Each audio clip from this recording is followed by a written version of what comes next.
May mga pagkakataon sa buhay na nararamdaman mo sa kaibuturan ng iyong kalooban na may nagbabago kahit na walang nakapansin sa paligid mo. Para bang ang kalangitan ay nagmamasid sa iyo ng mas malapit na tila isang di nakikitang kamay ang naghahanda sa iyo para sa isang bagay na mas dakila. Ngunit kapag sinimulan ka ng Diyos na bumangon, ang unang magugulat ay hindi ang mga kaaway. Sila ang mga may apelyido mo. Ang kapaligiran ay nagbabago, ang hitsura ay mabigat, at kahit na ang katahimikan ay tumutuligsa na may isang bagay na espiritual na nangyayari. At marahil ikaw ay nabubuhay ito ngayon, pagiging underestimated, discredited, o itinuturing na parang ang iyong espiritual na lakad ay pagmamalabis, pagiging bago o imahinasyon. Ngunit hindi ito totoo. Ito ang banal na tawag na nagpapahigpit sa bilis. Ito ang layunin na nagkakaroon ng hugis. Ito ay langit na gumagalaw sa iyong pabor kahit na walang nakakaintindi. At sa video na ito, ipapakita ko sa iyo kung bakit ang pamilyar na kakulangan sa ginhawa na ito ay hindi pagtanggi. Ito ay isang palatandaan na sinimulan na ng Diyos ang proseso. Kung ang mga salitang ito ay nakaantig na ng isang bagay sa loob mo, mag-subscribe sa channel ngayon. Dito tayo lumalakad ng sama-sama ng may lalim, espiritual na kalinawan at banal na patnubay. Maghanda! Ang naririnig mo ay maaaring ganap na baguhin ang paraan ng pagtingin mo sa iyong sariling kwento. Nakakapagtaka kung paano, bago ang anumang panlabas na labanan, laging may paggalaw sa loob mismo ng bahay. Mapapansin mo na kapag sinimulan ng Diyos na pukawin ang iyong panloob na istruktura, ang mga taong pinakamalapit sa iyo ang unang nakakapansin ng isang bagay na naiiba. Hindi dahil naiintindihan nila ang ginagawa ng Diyos, kundi dahil sa pakiramdam nila ay hindi ka na pareho. Nagbabago ang kanyang mga kilos, ang kanyang katahimikan ay nagpapabigat sa kanya, ang kanyang postura ay nababagabag sa kanya, at ito, nang hindi mo namamalayan, ay nag-trigger ng isang espiritual na alerto sa kanila. Kapag itinuturo ka ng kalangitan bilang pinili, kahit na ang mga taong dapat suportahan ka ay nagsisimulang makaramdam ng hindi komportable. Ang hitsura ay nagiging mas mahaba, ang mga tanong ay mas kahina-hinala at ang mga komento ay mas puno ng kabalintunaan. Sinusubukan mong magpatuloy, gawin ang tama, ngunit ang anumang kilos na ginagawa mo ay tila nagdudulot ng reaksyon. Para bang ang iyong liwanag ay nagsisimulang sumasalamin sa mga anino na mas gusto ng ilan na itago. Sa pagitan ng mga ngiti na nakangiti, napagtanto mo na may isang bagay na ibinubunyag. Sa puntong ito marami ang naramdaman na sila ay tinatanggihan, samantalang sa katunayan sila ay nakikita sa espiritual. Mayroong isang pagbabago sa kapaligiran ng bahay, isang sensitibo na umuusbong, isang kakulangan sa ginhawa na walang nagpapaliwanag. Hindi ito personal, ito ay propesiya. Ang espiritual na mundo ay gumagalaw at nadarama ito ng mga tao kahit na hindi ito nauunawaan. Hindi nila alam kung paano sila pangalanan, ngunit napagtanto nila na itinataas ka ng Diyos sa isang bagay na mas dakila. At ito ay nakakagulo sa mga insecurities na hindi sa iyo. Nagsisimula kang mapansin na kahit na ang maliliit na kilos mo ay sinusunod ng mas malapit, ang isang simpleng salita ay nagiging dahilan para sa tahimik na pag-uusap. Ang isang karaniwang saloobin ay nagdudulot ng cross-comments. Parang humihigpit ang kapaligiran, ngunit hindi kayo ang nagbabago para sa mas masahol pa. Ito ay ang banal na presensya sa inyo na nagiging mas maliwanag. At ang katibayan na ito ay naglalantad ng mga puso sa paligid na nagpapakita kung sino ang tunay na nagpapasaya para sa iyong pag-akyat at kung sino ang nagpahintulot lamang sa iyong presensya sa lumang antas. Sa lugar na ito, marami ang nalilito, naniniwala na may mali. Ngunit hindi ito totoo. Ang maliit na digmaan na ito ay isang tagapagpahiwatig lamang ng kung ano ang gagawin ng Diyos. Bago iangat ang isang tao, pinupukaw ng Diyos ang kapaligiran, nagbubunyag ng mga intensyon at naghihiwalay ng damdamin. Ang tila pagkalito ay simula pa lamang ng paghahanda. At ito ay tungkol sa paghahanda na ito na ang susunod na punto ay magpapakita sa iyo ng malalim dahil wala kang naranasan ay isang pagkawala. Minsan tumingin ka sa nakaraan at pakiramdam mo ay nag-aksaya ka ng oras na palampas ang mga pagkakataon o nawalan ng mga tao. Ngunit ang Diyos ay hindi kailanman gumagawa ng may pagkawala, gumagawa siya ng may layunin. Ang tila atrasado ay talagang espiritual na pag-aayos. Ang bawat katahimikan na sumasakit sa iyo ay isang pagsasanay upang turuan kang marinig ang kanyang tinig sa itaas ng ingay ng mundo. Ang bawat saradong pinto ay proteksyon, hindi pagtanggi. Ang Diyos ay hindi nag-aaksaya ng sakit, hinuhubog niya ang tadhana sa pamamagitan nito. May mga pagkakataon na pinanghihinaan ka ng loob dahil walang nangyayari sa bilis na iyong inaasahan. Nagdasal ka, nag-ayuno, naghanap, pero tila tahimik ang langit, ngunit walang tumigil. Ang Diyos ay nag-istruktura sa iyo mula sa loob, pinakintab ang mga bahagi na hindi mo alam na kailangang ayusin. Nagtatayo siya ng katandaan, tibay at pangitain. Ang tinatawag ninyong pagkaantala, ang tawag sa langit ay paghahanda. At kapag ang lahat ay tila natigil, kapag walang akma, doon ang banal na proseso ay pinakaaktibo. Ang nakita mo bilang pagkabigo ay ang paglipat ng Diyos ng mga piraso na hindi mo ma-access. Inalis ka niya mula sa mga kapaligiran na sisirain ka, pinalaya ka mula sa mga alyansa na mga bitag, at iningatan ka mula sa mga pagpipilian na magnanakaw sa iyo ng maraming taon. Hindi nawawala ang kanyang kamay. Ginabayan ka niya sa paraang ngayon mo palang naiintindihan. Marami ang hindi naunawaan, ang kanyang hindi, ang kanyang biglaang pagbabago, ang kanyang paglayo sa ilang mga tao, o ang kanyang bagong espiritual na posisyon. Para sa kanila, parang naligaw ka. Ngunit hindi, ikaw ay tinuturuan.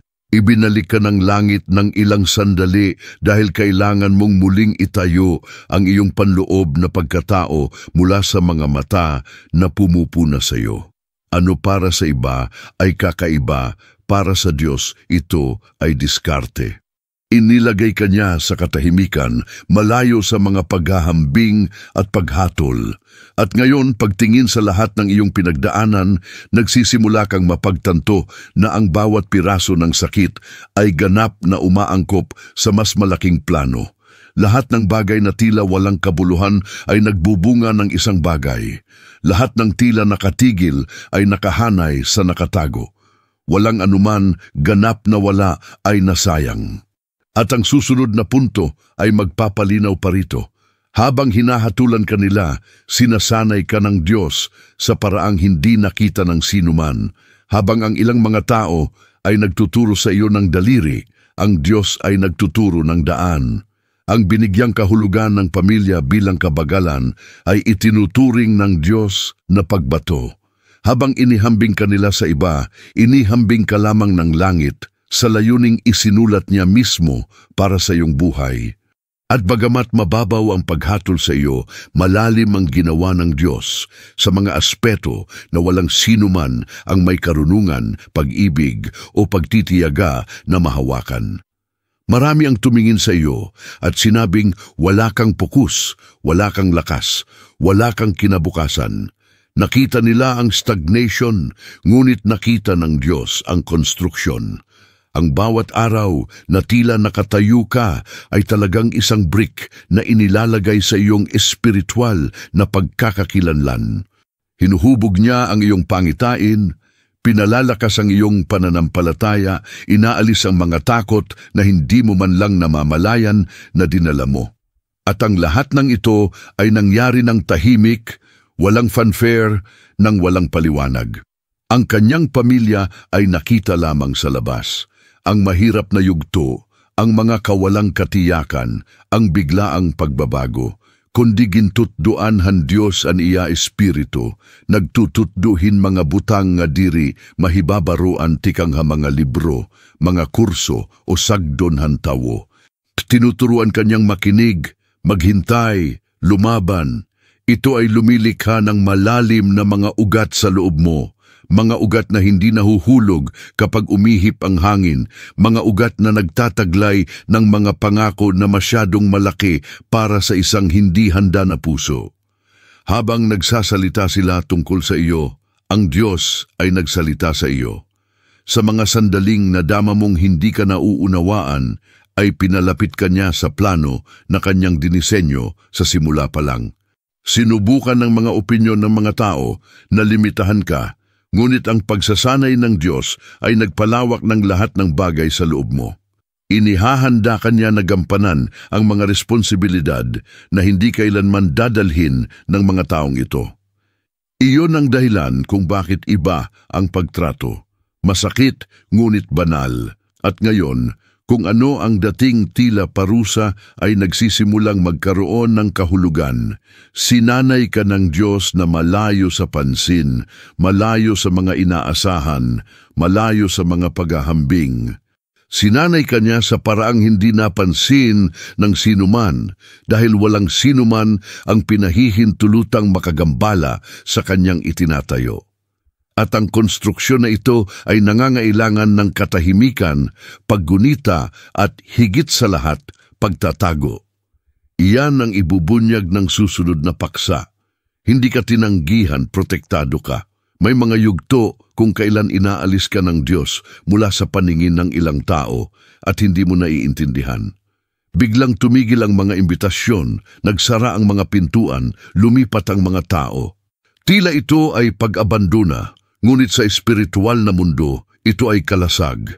Itinago ka ng langit dahil may mga mata na hindi kayang sundin ang iyong proseso, mga bibig na walang kapanahunan upang magkomento sa iyong yugto, at mga puso na hindi makatiis na makita ang iyong paglaki nang hindi sinusubukang makialam. Maraming beses na binigyang kahulugan mo bilang kalungkutan kung ano ang banal na pangangalaga sa Diyos. Alam ng Diyos na kung ang ilang mga kapaligiran ay patuloy na makakapasok sa iyo, ang iyong pananampalataya ay mauubos bago ito umunlad. Nakita niya ang mga panganib na hindi mo nakita, mga intensyon na hindi mo namamalayan, mga pag-uusap na hindi mo pa narinig. Inalis niya kayo hindi dahil sa paghamak, kundi dahil sa ang layunin ay kailangang lumago ng walang dungis. At masakit iyon, ngunit nakakatipid ito. Habang pinagdududahan mo ang kawalan ng ilang mga tao, tinitiyak ng Diyos na ang kailangan lamang ang natitira. Inalis niya ang mga relasyon na hihilahin ka pababa at pinananatiling malapit lamang sa mga taong may kakayahang hindi sirain ang itinatayo ng Diyos sa loob mo. Ang pagtatago ay isang espiritual na kanal, isang ligtas na lugar kung saan maaari siyang magtrabaho nang walang panghihimasok mula sa labas. Lihim kang binabato. At ang pinakakahanga-hanga ay, habang naramdaman mo na walang nakakakita sa iyo, ang buong kalangitan ay nakatuon sa iyo. Hindi pinahintulutan ng Diyos na malito ang iyong tagumpay sa paboritismo ng tao, pakikipag-ugnayan, swerte o pagkakataon. Ginawa niya ang isang punto ng pagsunod sa bawat detalye ng proseso ng mabuti, pinalakas ka sa nakatago, upang kapag ang pagpapakita ay dumating, ito ay magiging malinaw. Ito ay siya. Siya lamang, wala nang iba pa. Ang pagtatago, kung gayon, ay hindi pagtanggi, ito ay diskarte. At ngayon, habang sinimulan ka ng Diyos na ibalik ka sa ibabaw, nagiging maliwanag na hindi ka na pareho. Ang malapit ng palayain ng langit ay hindi maliit. Hindi ito simboliko, hindi ito maingat. Ito ay isang bagay na may kakayahang lumipat ng mga henerasyon. At iyon mismo ang dahilan kung bakit napakahalaga ng susunod na punto. Hindi ka lamang nagbago. Sinira mo ang espiritual na siklo ng iyong pamilya. Ang iyong naranasan ay hindi lamang isang personal na pagbabago. Ito ay isang espiritual na pagkaputol. Habang marami sa iyong pamilya ang paulit-ulit na mga pattern, tinanggap ang sirang emosyonal na pamana at lumakad sa mga landas na hindi nagbago, nagpasya kang gawin ito ng iba. Ang kanyang panalangin ay hindi lamang isang magandang kilos. Ito ay isang kilos ng digmaan. Ang bawat pagtalikod, bawat tahimik na luha, bawat matatag na desisyon ay gumagawa ng puwang kung saan may kadiliman dati. Hindi mo namamalayan, pero binago mo ang mga lumang kwento. May mga bagay na walang sinuman ang may kakayahang harapin dati. Mga minana na sugat, emosyonal na adiksyon, mga salitang paulit-ulit sa loob ng maraming henerasyon. Ngunit nang ipatong ng Diyos ang kanyang kamay sa iyo, may isang bagay na nasira sa mundo ng mga espiritu. Ang mga tanikala na nag-uugnay sa iyong mga ninuno ay hindi kayang pigilan ka. Ang nagdrag sa marami sa kanyang angkan ay hindi natagpuan ang lugar sa iyong buhay. Hindi ka lamang lumalaban, naputol mo ang isang buong daloy. At sa mga sandaling akala mo ay mahina ka na talagang mas malakas ka. Dahil hindi lang ito tungkol sa iyong pakikibaka, kundi sa pakikibaka ng mga nauna sa iyo. Nagdala ka ng mga bigat na hindi ipinanganak sa iyong kapanahunan, ngunit kailangang mamatay dito. Pinili ka ng Diyos bilang wakas, tulad ng pader na walang sinuman ang maaaring ibagsak, tulad ng watershed na nagmamarka kung saan nagtatapos ang kaguluhan at kung saan nagsisimula ang pangako. Kaya naman, napakaraming digmaan ang naganap sa loob ng inyong sariling tahanan. Kaya naman, tila mas malaki ang mga alitan kaysa sa iyo. Hindi ito isang pagmamalabis, ito ay sinaunang. Nakikipaglaban kayo sa mga lumang labanan gamit ang mga bagong sandata. At sa bawat oras na pinili mong magpatawad, manalangin, umatras o maninindigan, ang mundo ng mga espiritu ay muling nag-organisa. Ang mga pintuan na laging nakasara ay nagsimulang magkreya. Ang mga bilog na palaging paulit-ulit ay nagsimulang gumuho. At lahat dahil sa iyong pagtitiis. Ngunit hindi ka lamang tinawag ng Diyos upang makalusot sa kung ano ang mali. Tinawagan ka niya para i-inaugurate ang bago. At iyon ang ibubunyag ng susunod na paksa. Ang iyong laban ay nagdala ng isang bigat na hindi nagsimula sa iyo. Ngunit ang iyong tagumpay ay magdadala din ng isang epekto na hindi nagtatapos sa iyo. Ikaw ang pader na pumigil sa kasamaan, ngunit ikaw ang magiging lupa kung saan itatanim ng langit ang isang bagay na hindi pa nakikita ng iyong pamilya. May mga labanan na nagsisimula ng matagal bago ka ipinanganak. Emosyonal na pamana, hindi nagamot na takot, kawalang katarungan na nanatili sa hangin, tahimik na kasunduan, sakit na hindi kailanman ipinagtapat. Ang lahat ng ito ay naglalakbay sa mga henerasyon, naghahanap ng isang taong sapat na malakas upang masira ang siklo. At nang makita ng Diyos ang iyong angkan, nakita ka niya. Hindi dahil perpekto ka, kundi dahil may espiritual na puwersa na magbubunyag lamang kapag humigpit ang digmaan. Pinili ka bago mo pa man maunawaan ang misyon. Yun ang dahilan kung bakit ang ilang mga laban ay tila masyadong malaki para sa laki ng iyong buhay. Naharap ka sa mga bagyo na walang katuturan, mga timbang na hindi tumutugma sa iyong kwento at mga pag-atake na walang lohikal na paliwanag. Ngunit ang katotohanan ay habang ang kanyang pamilya ay nakakita ng mga sandali, nakita ng Diyos ang mga henerasyon. Alam niya na kung titigil ang digmaan sa iyo, ang mga anak at apo ay ipanganak na malaya sa kung ano ang nagbubuklod sa kanilang mga ninuno. Ikaw ang kalasag na hindi nila kailanman natagpuan. Iyan ang dahilan kung bakit napakaraming espiritual na panggigipit, Pakiramdam na may humihila sa iyo pabalik kahit na sinusubukan mong sumulong ng buong lakas. Ang paulit-ulit na tukso, ang mga takot na bumalik mula sa wala, ang kalungkutan ng walang dahilan. Wala sa mga ito ang kanyang kahinaan. Ito ay isang espiritual na pamana na nagsisikap na manatili.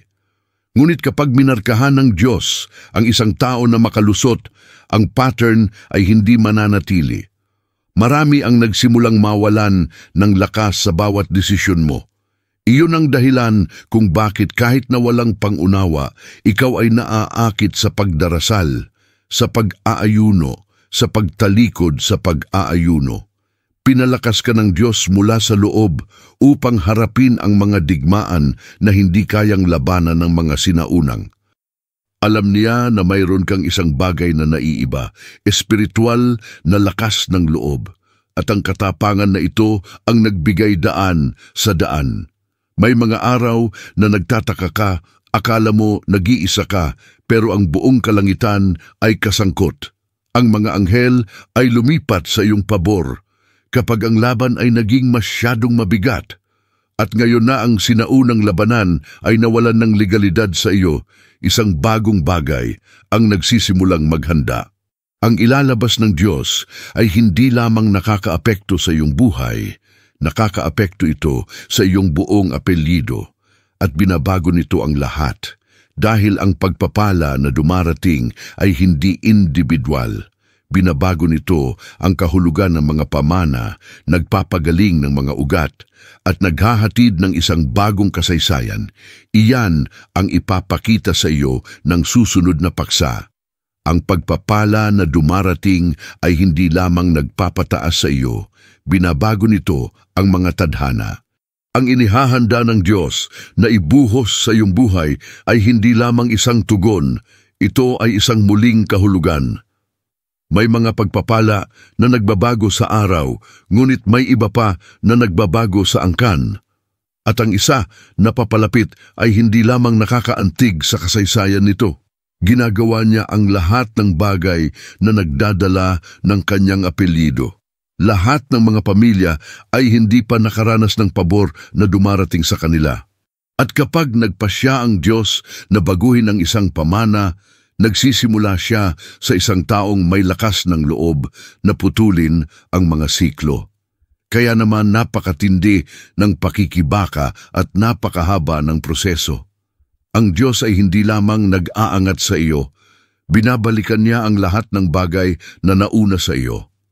Ang biyayang dumarating ay nagpaparangal sa iyo, ngunit nililinis din nito ang mga kwentong matagal nang nadungis. Para bang ang kalangitan ay nagpapasa ng kamay nito sa puno ng pamilya at binubura ang mga lumang marka, pagtanggi, kabiguan, kakulangan, kahihiyan, lahat ay nawawalan ng lakas kapag ang layunin ay nag-play. Malapit ka nang magsimula ng isang bagong espiritual na panahon para sa iyong mga mahal sa buhay.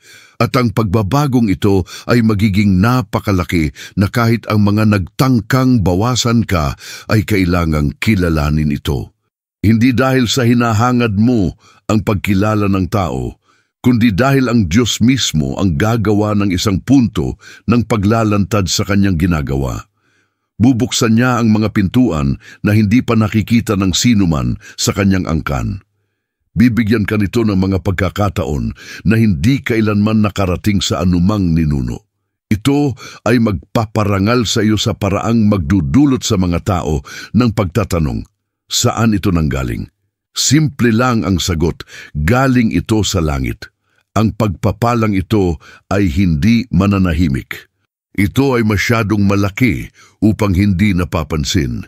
Ito ay isang bagay na makakaapekto sa mga relasyon, direksyon, pananalapi, damdamin at pangunawa. Ito ang uri ng pagliko na nagbabago sa takbo ng buong pamilya dahil nagbubukas ito ng daan para sa mga susunod na hindi na kailangang lumaban sa mga digmaan na iyong ipinaglaban. Lalakad sila sa lupain na iyong pinaglakasan ng may luha, pananampalataya at pagtitiis. At ito ang isa sa pinakadakilang patunay ng pag-ibig ng Diyos. Pinarangalan ka niya sa bawat henerasyon. Ngunit para sa pagpapalang ito na mangyari sa tamang panahon, may isang mahalagang bagay na kailangang gawin ng Diyos. Hawakan ang kanyang pag-akyat sa langit ng ilang sandali, hindi dahil sa kakulangan ng pag-ibig, kundi dahil sa espiritual na diskarte. Ang tila pagkaantala ay inasikaso at ang susunod na paksa ay magbubunyag kung bakit. Hindi ka pinayagan ng Diyos na gumising ng maaga, iningatan kanya upang kapag dumating ang karangalan, walang sino man ang magkaroon ng paliwanag ng tao upang bigyang katwiran ang kanyang ginawa. Matagal mo nang inakala na nahulog ka na. Parang lahat ay sumusulong habang ikaw ay natigil sa iisang lugar. Ngunit ang langit ay hindi gumagana sa mga pagkaantala. Gumagana ito ng may perpektong pagkakahanay. Pinigilan ng Diyos ang iyong pag-akyat dahil may mga panloob na istruktura na kailangang palakasin bago ang pagpapakita. Ayaw niyang umakyat ka ng mabilis. Gusto niyang umakyat ka ng handa. Ang nakatigil sa likas na katangian ay gumagalaw sa espiritual. Sa katunayan, iniingatan ka ng Diyos mula sa maagang pag-akyat. Alam niya na kung mabayaran ka ng maaga, ang maling mga tao ang kukuha ng kredito, ang maling kapaligiran ay magliligaw sa iyo, at ang maling panggigipit ay dudurugin ka. Sinuspindi niya ang mga pintuan hindi dahil sa kakulangan ng pangako, kundi dahil sa labis na pag-aalaga. Ang binigyang kahulugan ninyo bilang pagkaantala ay, sa katunayan, ang pag-aayos ng Diyos ng mga sitwasyon, pag-clear ng mga landas at pagbabago ng kapaligiran upang walang makanakawin ang inihanda niya para sa inyo. May mga pagkakataon na halos sumuko ka na, akala mo may mali sa iyo, ngunit walang mali, hindi pa dumarating ang oras. Itinuturo sa iyo ng Diyos na lumakad sa pamamagitan ng pananampalataya at hindi sa pamamagitan ng pagmamadali. Sinasanay ko kayo na harapin ang karangalan nang hindi nawawala ang kababaang loob, sa pangako nang hindi nawawalan ng layunin, sa paglago nang hindi nawawala ang pagkakakilanlan. Siya ay humuhubog ng isang puso na magdadala ng bigat ng kung ano ang kanyang ihahatid. Huwag mong isipin na walang pakialam ang langit sa iyong pag-iyak. Ang bawat panalangin, bawat paghihirap, at bawat pagsabog ay naitala sa eksaktong oras na dapat itong mangyari. Hindi binabaliwala ng Diyos ang iyong daing. Ang alam lamang niya ay hindi pa dumarating ang tamang panahon sa mundo ng mga espiritu. At kapag ang orasan ng Diyos ay nagtik sa sandaling iyon, walang anuman ganap na wala ang maaaring maantala ito. Malinaw ang pagkaantala, ngunit ang layunin ay palaging totoo at malapit na itong ibunyag ang sarili. Dahil kapag nagpasya ang Diyos na palayain ang isang bagay, hindi ito mabagal, hindi ito mahiyain, hindi ito maingat. Ito ay mabilis, ito ay biglaan, ito ay malinaw, at iyon ang ibubunyag ng susunod na paksa. Kung ano ang darating ay hindi darating sa maliit na dosis. Ito ay darating bilang isang paglukso na walang sinuman ang maaaring tanggihan. Tapos na ang pagkaantala. Ngayon ay dumating ang hindi inaasahan. Kapag nagpasya ang Diyos na kumilos, hindi siya lumakad, siya ay nagpapabilis. Iyon ang dahilan kung bakit ang susunod na yugto ng iyong buhay ay hindi darating sa maliliit na tagumpay, ngunit sa mga espiritual na paglukso na kahit ikaw ay maglaan ng oras upang maproseso. Ang mga bagay na dati ay tumatagal ng maraming taon ay mangyayari sa loob ng ilang araw. Ang mga pintuan na tila nakalak ay magbubukas ng walang kahirap-hirap. Ang langit ay hindi lamang magpapalaya, ito ay lalabas ng bigla na malalaman ninyo, hindi ito gawain ng tao, ito ay banal na interbensyon. Maghanda, dahil ang kilusang ito ay hindi magiging maingat. Imposibleng itago ang isang bagay na pinili ng Diyos mismo na dakilain. Ang mga taong hindi pinansin ang iyong paglalakbay ay makikita ang iyong pagbabago. Ang mga nag-aalinlangan ay kailangang aminin na ang kamay ng Diyos ay palaging nasa iyo. Hindi mahalaga kung gaano nila sinusubukan na ipaliwanag, walang lohika, diskarte, o pakikipag-ugnay na nagbibigay katwiran sa kung ano ang darating. Ito ay magiging napaka-supernatural na ang tanging konklusyon ay ang kalangitan ay nakikialam at ang bilis na ito mismo ang magugulat kahit na ang iyong sariling puso. Nanalangin ka para sa maliliit na pagbabago. Ang Diyos ay maghahatid ng mga pagbabago sa istruktura sa iyo. Humingi ka ng direksyon, bibigyan ka niya ng teritoryo. Hinanap ninyo ang mga sagot, bibigyan ka niya ng mga paghahayag. Ito ay isang uri ng epekto na hindi nagtatago sa katahimikan. Ito ay umaalingaw-ngaw, lumalawak, nagmamarka ito. At kapag minarkahan ng Diyos ang isang tao, ang buong espiritual na mundo ay muling nag-oorganisa ng sarili upang sumunod. Ang interbensyon na ito ay lampas sa iyo na hahawakan nito ang mga kapaligiran na hindi mo pa napapasok. Madarama ng mga tao ang bigat ng iyong espiritual na autoridad nang hindi mo na kailangang buksan ang iyong bibig. Ang ganitong uri ng karangalan ay hindi dumarating sa pamamagitan ng pagganap, kundi sa pamamagitan ng pagpili ng Diyos. At kapag itinaas ka ng kalangitan ng ganito, kahit na ang tila imposible ay nagsisimulang yumuko. Ang imposibleng bagay ay nagiging landas. Ang hindi inaasahang bagay ang magiging sagot. Ang kahirapan ay nagiging patotoo. At ito ay ang ganitong uri ng pag-akyat, pampubliko, mabilis at hindi maiiwasan na magsisilbing isang tanda sa loob ng iyong sariling tahanan. Dahil kung ano ang gagawin ng Diyos sa iyo, ay magising, harapin at baguhin ang mga puso sa paligid. At iyon mismo ang ibubunyag ng susunod na punto. Ang iyong tagumpay ay hindi sa iyo lamang. Ito ang magiging kasangkapan na gagamitin ng Diyos upang gisingin ang iyong buong pamilya. Kapag binuhay ka ng Diyos, hindi lamang ito magiging sandali ng tagumpay. Ito ay magiging sandali ng paghahayag. Ang mga taong hindi nakakita ng iyong halaga ay makikita kung ano ang hindi nila pinansin sa loob ng maraming taon.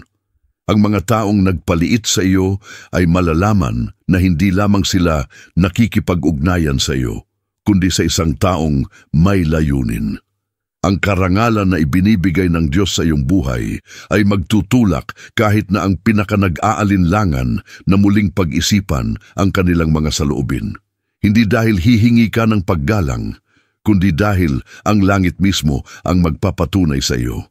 Ang iyong pag-akyat sa langit ay magiging tulad ng isang espiritual na salamin sa harap ng iyong pamilya.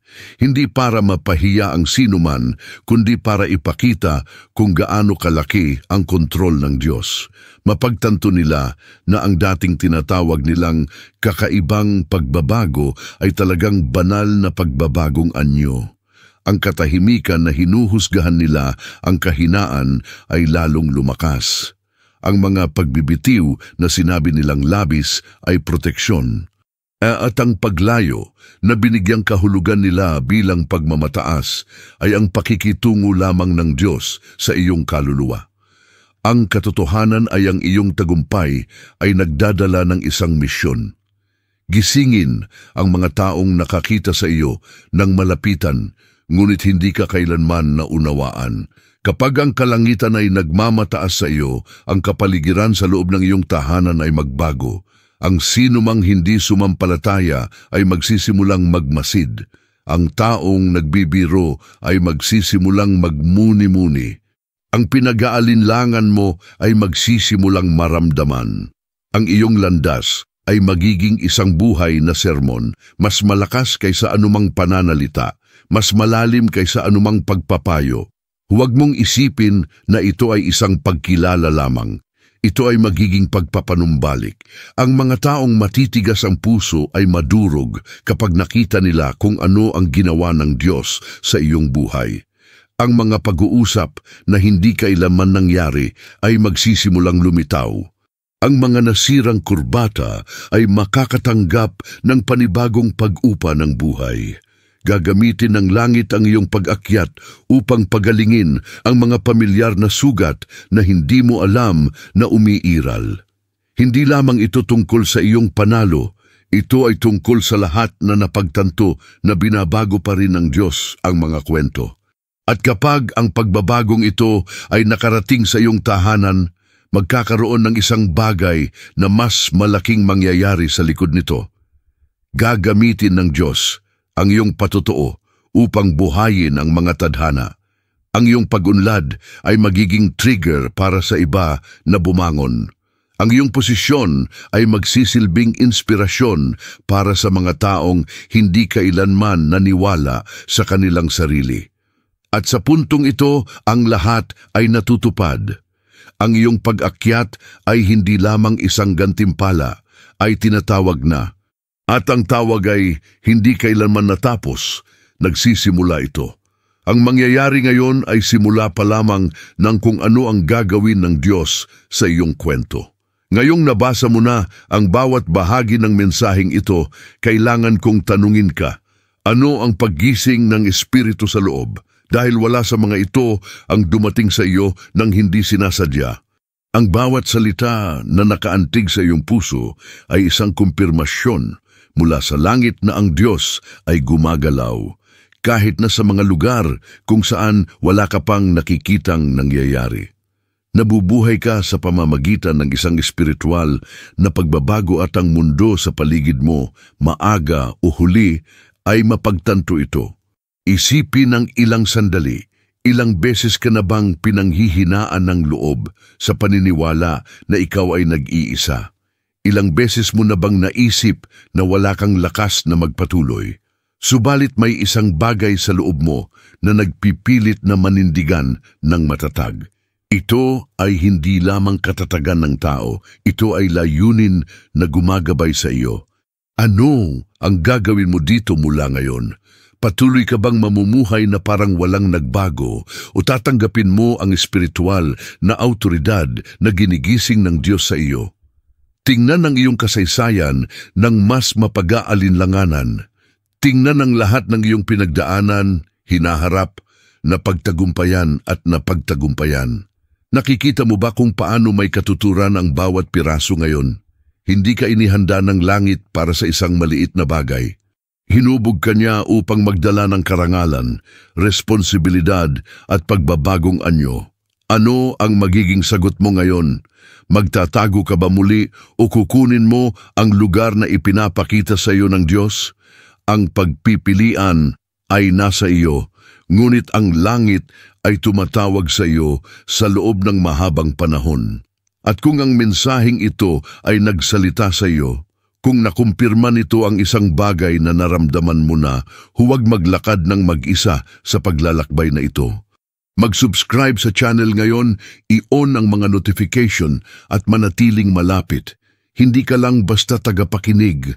Kayo ay bahagi ng kung ano ang itinaas ng Diyos sa henerasyong ito. Sumama ka sa amin, lumago sa amin, samahan mo kaming saksihan. Dahil ang kwento ay hindi nagtatapos dito, nagsisimula pa lang ito sa loob mo.